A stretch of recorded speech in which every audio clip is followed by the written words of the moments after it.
The perimeter system was developed in the Soviet Union at the peak of the Cold War. It was an automatic control complex designed to guarantee a massive retaliatory nuclear strike, even if all communication lines and command centers were wiped out. In Western Europe and the United States, this system became known by a chilling nickname, the Dead Hand. From the very moment nuclear weapons of unprecedented power were invented, the principles of global warfare had to be completely reconsidered.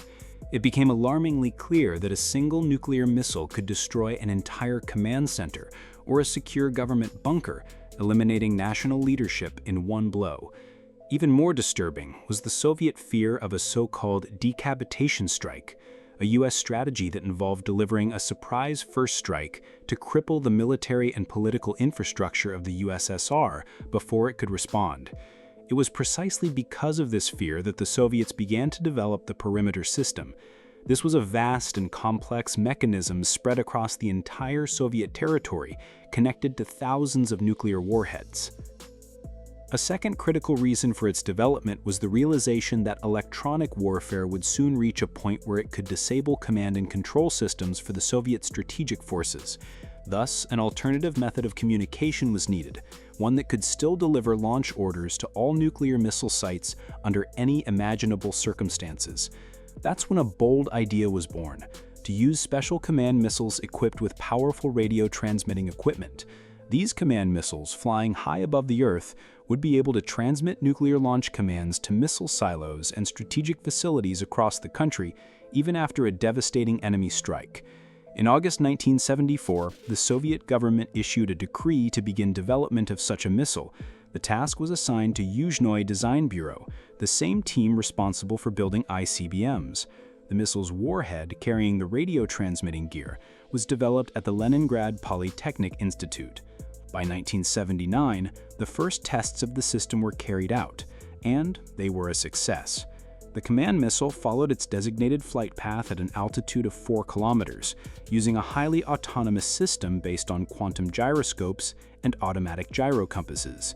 During one test, a missile launched from the Polotsk region transmitted a launch command to a silo-based R-36M, NATO reporting name SS-18 Satan, located near Baikonur. The Satan missile then successfully hit its target on the Kura test range in Kamchatka. By 1985, the perimeter system was fully deployed and put on combat duty. But how exactly did it work? For the system to activate, 4 key conditions had to be met. First, a massive nuclear strike had to be launched against the Soviet Union, from land, sea, or air. Second, early warning systems would detect incoming missiles and send alerts to military command.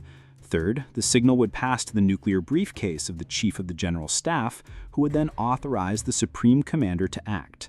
And finally, the President or General Secretary would press the red button, launching the entire Soviet nuclear arsenal. But that was just one possible scenario. In reality, things could play out differently. What if Soviet air defenses failed to intercept some incoming ICBMs? What if multiple strikes destroyed the General Staff, the Ministry of Defense, air bases, naval installations, and missile command centers? What if cities housing industrial military complexes were turned to ash? What if no one was left alive to push the button? That's where perimeter took over. It was designed to strike back, automatically, without human intervention. The system was fully autonomous, powered by artificial intelligence that constantly monitored the entire country for signs of a nuclear attack. Mobile and stationary control centers gathered data in real time, scanning radiation levels, temperature changes, seismic activity, electromagnetic pulses, and ionizing radiation. A sudden spike in seismic activity, accompanied by a radiation surge, was considered a strong indicator of a nuclear detonation. The system also monitored military communication frequencies, analyzing the volume and nature of radio traffic. If all communications went silent, if no humans responded, perimeter would assume the worst. Before launching retaliation, the system checked 4 things. First, did sensors confirm signs of a nuclear strike? Second, could it establish contact with the General Staff? If not, third, it would try to reach the Kazbek command system. And if even Kazbek was silent, perimeter would reach out to deep underground bunkers in hopes of finding surviving officers. If there was still no response, no sign of life or command, the system would activate the launch of all remaining nuclear warheads. There was also a second use case. If military leaders detected a launch of foreign ballistic missiles, the perimeter system could be placed on high alert. If a counter order didn't arrive within a set time, the system would assume the top leadership was dead and begin the retaliation process. The Soviet Union had created the ultimate failsafe, a doomsday device capable of destroying the enemy even from beyond the grave. In response, the United States developed its own version of this concept, Project Looking Glass, operational by 1961.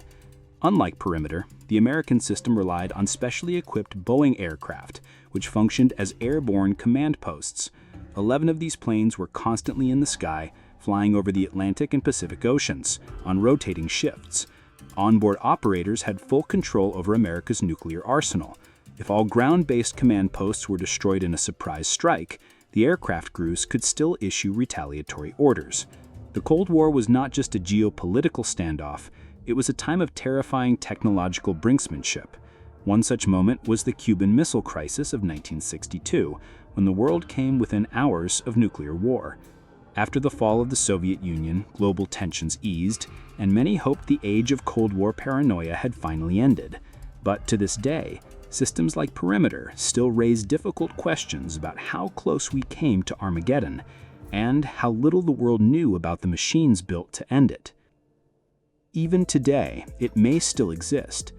While the system was reportedly dismantled after the Cold War, there are unconfirmed reports that a modernized version, sometimes referred to as Perimeter RT, may still be active in the Russian Federation. Command missile codename 15A11. The specially designed command missile had the internal designation 15A11 and was launched from a modified version of the R-36 ICBM.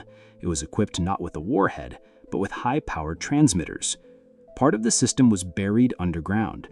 Deep command bunkers, such as those beneath Mount Yamantau, were built to house parts of the system, ensuring it would remain operational even after a direct strike.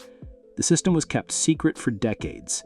Until the 1990s, the existence of Perimeter was denied by Soviet and Russian authorities. Only after the collapse of the USSR did information slowly emerge, and even today, much of it remains classified. The red button was a symbolic myth. Contrary to popular belief, there was no single red button that launched missiles.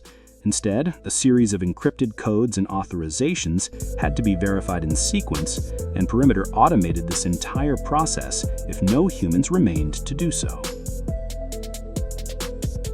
Please don't forget to subscribe or write a comment and put a bell so as not to miss new videos. Thanks for watching.